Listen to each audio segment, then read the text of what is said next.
Subscribe करें erase star TV को और बेल आइकन को दबाएं लेटेस्ट वीडियो सबसे पहले देखने के लिए।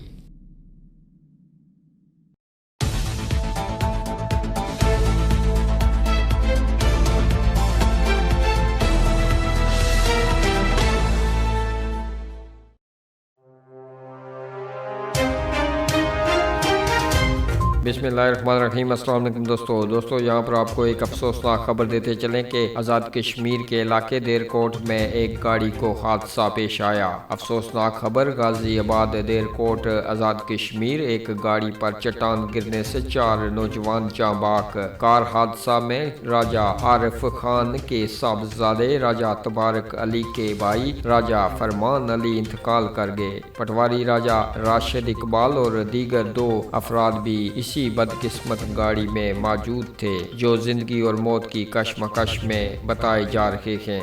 दोस्तों आप भी अपनी राय का इजहार इस खबर के बारे में नीचे कमेंट बॉक्स में ज़रूर कीजिएगा, अपने दोस्तों के साथ शेयर कीजिएगा और मरने वालों के लिए दुआए माफ़रत कीजिएगा। अल्लाह पाक उनको जन्नत अल फरदौस में आला मुकाम अता फरमाए और लवाइकीन को सब्र और जमील अता फरमाए, आमीन। दोस्तों इसी के साथ अपने मेज़बान शकील अहमद को दीजिएगा इजाज़त। अपना और अपने आस पास का ढेर सा ख्याल रखें, हमें अपनी दुआओं में याद रखें। मिलते हैं जल्दी अगली वीडियो में, तब तक के लिए अल्लाह हाफिज़।